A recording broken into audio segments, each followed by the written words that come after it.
Well, good morning, and thank you for being here this morning.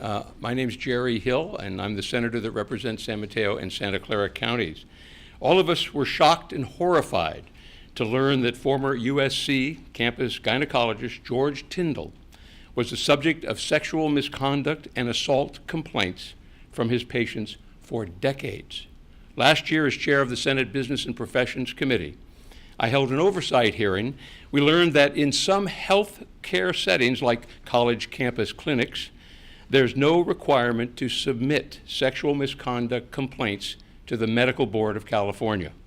There were multiple complaints of sexual misconduct against Tyndall for years, yet none of them were sent to the regulator for investigation.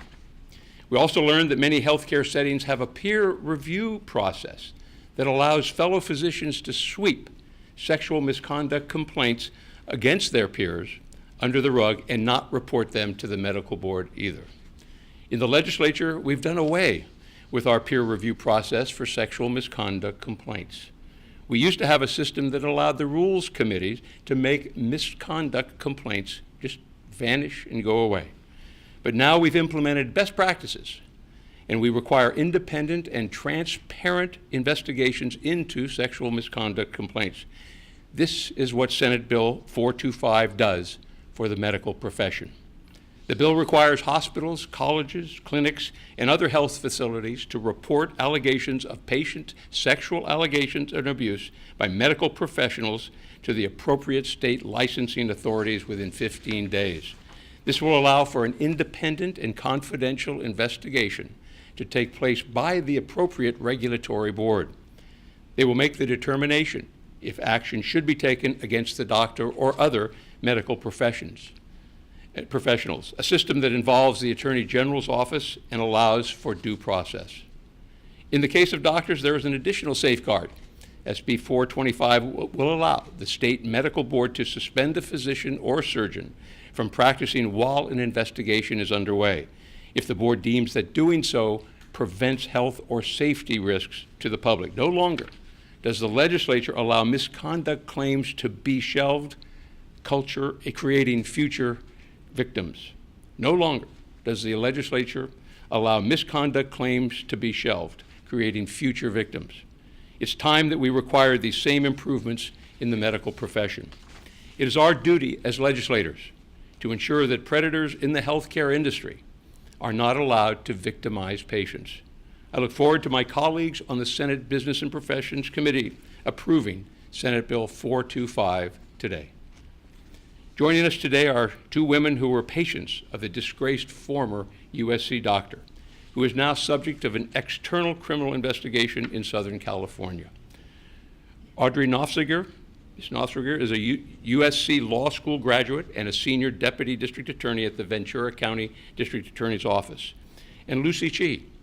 Ms. Chi is a 2014 graduate of the USC Master's Program for Health Administration. So, ladies, thank you. Thank you. Thank you. I want to thank Senator Hill for passing the Patients' Right to Know Act after years of opposition from the California Medical Association. Now, Senator Hill has gone further with SB 425. This bill provides for protection and accountability, two things that to this day are missing for 3 generations of women at USC. Accountability is an interesting word to me. We need only to look to Michigan State to see why you cannot allow institutions to investigate themselves. When people investigate themselves, they rarely find themselves guilty. USC's internal investigation has yielded nothing. To date, not one person has been held to account. USC recently said their internal investigation will likely not be made public. An investigation that is not made public is practically useless. Both of these massive institutions were charged with caring. When I say both, I mean Michigan State and also USC, were charged with caring for their female students, but they have done the opposite. They ignored repeated complaints by their female students, complaints of sexual abuse by a university-employed doctor, and they told no one. They knew, and they didn't tell anyone. Instead, they covered for the predators, and USC continues to cover for Dr. Tyndall. We cannot trust these institutions to police themselves. Even when caught, they just won't do it. In fact, a special prosecutor was appointed in the Michigan State case, and that's what it took to finally get to the truth. A special prosecutor is what is needed here for USC. Just last week, the USC lawyers tactically minimized the number of complaints made by women against Dr. Tyndall, women who were sexually abused by him. The truth is, written complaints date back to 1989, and we have that proof. And what that means is I didn't have to be a victim, and the women who came after me for 28 years didn't have to be victims either. The USC crime and cover-up prove why California needs SB 425. Without this law, sexual abuse by medical professionals will continue and no one will be held to account. Thank you. I am a healthcare professional and I've worked and managed regulations and compliance departments in a hospital, a large physician group, and a health insurance company, and I've advised hundreds of physician clinics on how to follow rules and regulations. I'm a graduate of USC's Masters of Health Administration program, and in the fall of 2012, I was sexually assaulted by George Tyndall. I support SB 425. At every organization I've been at, serious allegations for physician misconduct were immediately investigated. And in fact, a decision was made on whether or not it would be reported, usually within 24 to 72 hours. This is industry best practice. And SB 425 is needed to make sure that organizations that don't follow best practice are brought in line with industry standards. We've seen what happens when organizations don't follow these best practices. Because USC failed to report sexual assault by George Tyndall for 30 years, thousands of patients were put at risk. I was sexually assaulted.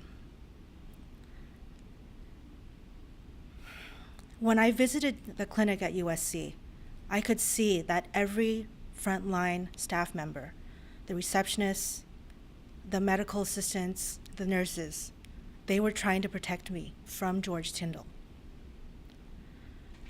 I could sense that this was an open secret that the leadership at USC did not care about. And so the frontline staff had to work together within the boundaries that they could to try to protect the patients. I didn't heed their warnings, and I was sexually assaulted. I should have never met that sexual predator. And thousands of young students at USC, young female students, also should not have been put at risk. SB 425 is very needed, and I support it. Thank you. Thank you, Lucy and Audrey, for sharing your stories. We don't want to see more victims, and that's why we're here today. I have to share a story. Last year, when I was working on a previous legislation, the Patients' Right to Know Act, a physician from one of the two medical societies that I represent came to me and said that he supported the legislation. And the reason he supported it is he had a story and an experience. Working in a hospital, in the medical lounge that they have, the doctor's lounge, there was a donut thief. Someone was stealing the donuts out of the doctor's lounge. So they decided to put a camera in the lounge to catch the donut thief. Well, what they caught was a doctor sexually abusing someone. And they got it on tape, video it. And then he wanted for that to come before the peer review board to take some action. And they didn't do anything. Then he became outraged, and they were going to go after him That's why this legislation is important. We can't have a peer review that does nothing more than bury those claims, and we have more victims. Thank you. Happy to answer questions. Is it fair to disclose allegations and claims of sexual misconduct? Is it fair to disclose those? Allegations and Of course. Well, these are not. They're not public. When an allegation is made within the 15 days that's required, it goes to the medical board. The medical board then has a doctor who will review that to see if there's any reason to go beyond or go further in that investigation. And if they do, then they will fully investigate confidentially. No one is aware, no one knows what's happening outside of the doctor, or in some cases not the doctor, but the investigation will go forward if they find with clear and convincing evidence, clear and highest standard, clear and convincing evidence that there was a crime or a violation of regulations or there was abuse, then the allegation is drafted and then it becomes public. It's similar to a charge or an indictment in a court. So there's nothing, everything remains confidential, just as it should be. Other questions? What's your understanding of, maybe those who might criticize your bill and your response to whatever they might say, maybe today in the hearing? Well, the opposition is that they want to keep a peer review in place. And to me, it's what you do when you want to protect those who may be violating the rules, the regulations, or creating more victims and abusing the system. There's no real valid reason. I know the California Medical Association claims that this will create an enormous burden on the system, and the professional boards would be upset and they would not have the ability to do this. Well, I didn't know it was that large or an enormous of a problem. But it sounds like, from their point of view, it is an enormous problem, and that's just every other reason and more reason that we need to do something with this and make sure that it is reported within 15 days. And if it's not reported within 15 days, there is a substantial penalty that that institution would have to pay. for those who are at home, and I understand there was an oversight hearing last year. Yes. Maybe you're just learning about this today. You can, if Audrey or Lucy just talk about how did the complaints, how were they handled by the university? How was the process? How are they handled? Yeah, or how were they for them? Yes, For okay, people well, who actually spoke up and didn't receive the justice that they felt that they needed. Do you want Audrey? Well, to my knowledge, they've never done anything. So I know for sure the year before I saw him, a woman wrote and complained to the university, and they just gave her a free gynecological exam. That doesn't get anywhere near what they need to do. Instead, they empowered this predator to continue to do this despite all the claims for years, and allowed him to have access to women that could be my daughter. And these young women could be my daughter. That's how long this has been going on. In the healthcare industry in general, doctors are highly valued. And so even at the wonderful organizations I worked at, whenever a complaint was made by a patient, we always doubted the patient first. We always went above and beyond in our investigations to make sure that the physician actually did something wrong. And I can see that in some unscrupulous organizations like USC, even if they bothered to do an investigation, they might choose to cover up whatever the physician did because they're so highly valued. And it's my understanding that at USC, and at least from what I've heard, that they took these complaints as workplace complaints because Dr. Tyndall was an employee. And as an employee, it didn't take a professional regulatory action or direction. It went as an employee issue, and those are kept confidential in most cases and never see the light of day. And that's the tack that they took and the process that they followed, and that's what we need to change today. Very good. Thank you very much for coming today. Appreciate it.